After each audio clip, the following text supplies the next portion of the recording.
Good morning, everyone. We have another great show for you this Thursday morning. Alyssa, what do we have? New York Assemblyman Ron Kim is back. We're going to get his reaction to Governor Cuomo's resignation. Plus, Emily Jashinsky digs into the child tax credit and why some conservatives are railing against it. But first, the White House is addressing the spike in gas prices by demanding more support for global production. Let's take a listen to Biden yesterday. We're taking action to address gas prices as well. Today, gas prices are lower than they were early in this decade, but they're still high enough to create a pinch on working families. One key thing about the infrastructure bill that just passed the Senate is there are no gas tax increases. Recently, we've seen the price that oil companies pay for a barrel of oil begin to fall, but the cost of gasolines at the pump for more American people hasn't fallen. That's not what you'd expect in a competitive market. I want to make sure that nothing stands in the way of oil price declines leading to lower prices for consumers. So today, my director of the National Economic Council has asked the chair of the Federal Trade Commission to use every available tool to monitor the U.S. gasoline market and address any illegal conduct that might be contributing to price increases at the pump while the cost of barrel oil is going down. White House National Security Advisor Jake Sullivan warns that the global recovery could be at risk if high gas prices remain unchecked. According to CNBC, Sullivan said, quote, competitive energy markets will ensure reliable and stable energy supplies, and OPEC must do more to support the recovery. All right, so I'm going to kick this one off. The Biden administration on close to day one canceled the Keystone XL pipeline, domestic oil production, and now is challenging OPEC countries to do more to be pumping crude oil. Kim, what do you make of this? Well, I think that this is just him sort of punting. I mean, look, it is not good for any political candidate to have high gas prices at the pump. That is political suicide. And with the midterms coming up, I think, with the Biden administration, obviously, having the agenda of tackling climate change, they can't really start to ask U.S. oil producers to start fracking, right? So instead, he's just saying, oh, it's the Middle East. They're causing the problem for us.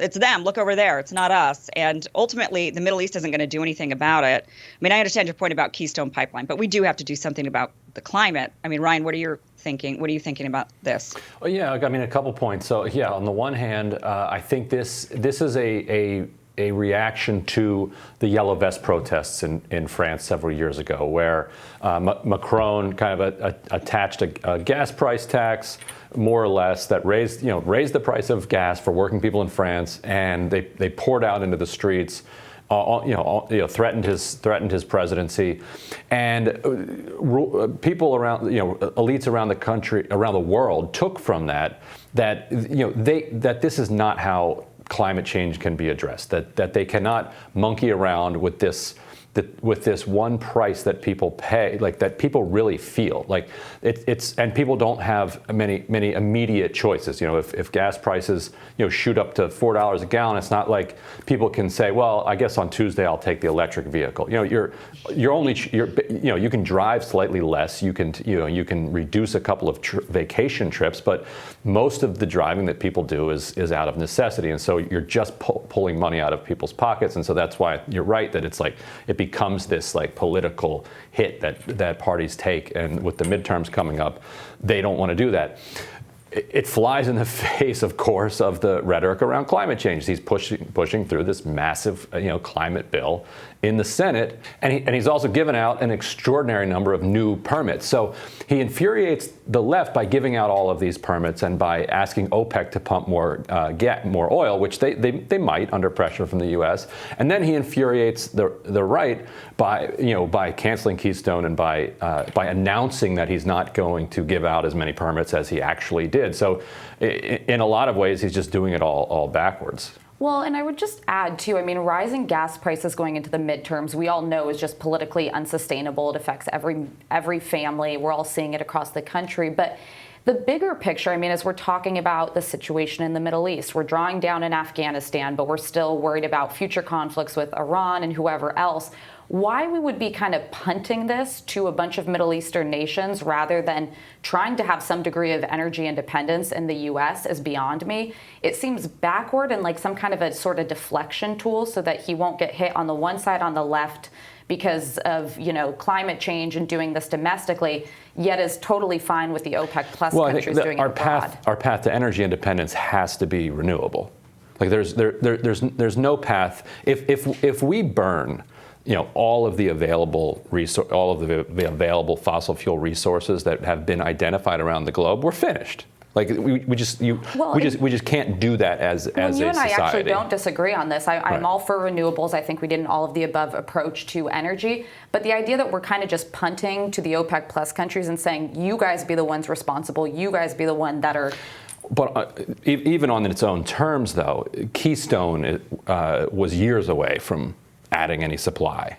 So he wants gas prices down next week. He doesn't, he doesn't care. He might not be alive 2 years from now. Absolutely. And this, if anything, I think is a midterms play. It's kind of a desperate appeal. I need gas prices to go down before people go to the polls. But yeah, I would say, if we're concerned about American energy independence, getting out of forever wars in the Middle East, this is probably not the right approach. Right. That's why we got to get off fossil fuels entirely, if that's what we want to do. But this is all wrapped up in the debate over inflation. Let's take a look at the increase in some commodities here. So you're seeing actually lumber, which was the big one that everybody was focused on a couple of months ago, is actually down year over year. You had a big spike in lumber production. Then you see gas prices, corn prices, some others, really spiking over the past year.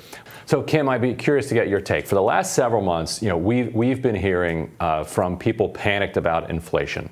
And it turns out, though, that outside of the gas price increases, the price increases that we've seen over the past few months were exactly what has been predicted over the last year. People were saying, look, when the economy opens up, there's going to be some immediate price jumps because people have, a lot of people struggled really badly throughout the pandemic. On the other hand, a lot of people racked up some significant savings, and they're going to go out and they're going to party like it's 1999 because they think the pandemic's over, and so the bars and restaurants are going to get flooded. People are going to be flying. So airline prices are going to go up. Restaurant prices are going to go up. Liquor prices are going to go up, and in fact, lo and behold, we did see that coming out.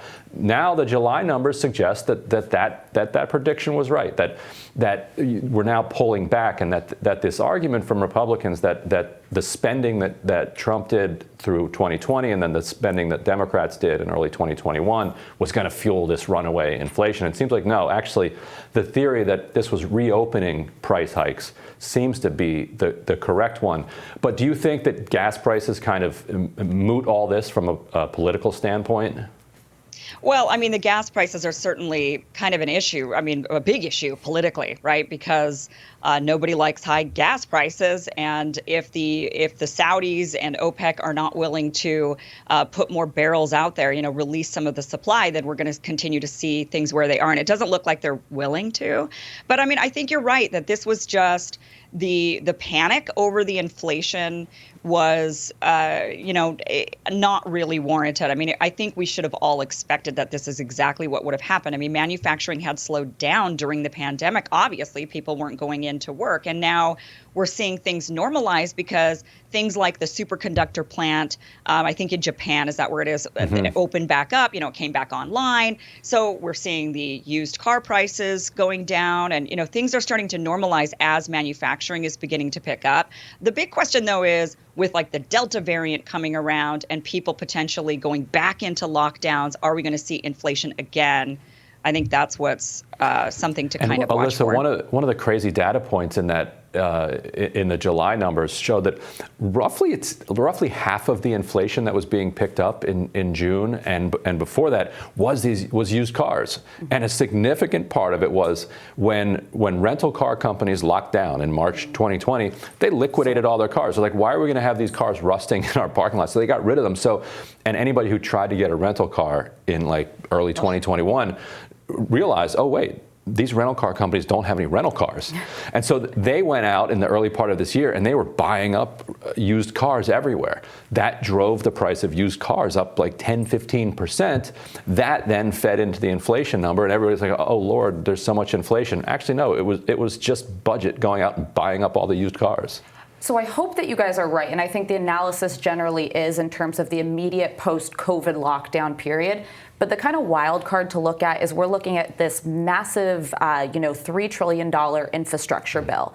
And there's a school of thought that infrastructure is actually like a great hedge against inflation because it's long-term, it's steady. But there's another school of thought that this immediate kind of pumping of money into the economy, pumping liquidity into the economy, could end up driving inflation. So I think it kind of remains to be seen. And then to Kim's point, that if we go towards some degree of lockdowns again, that kind of slows consumer spending and it slows people being in the economy, we may not be out of the woods in terms of inflation in the coming months and year ahead.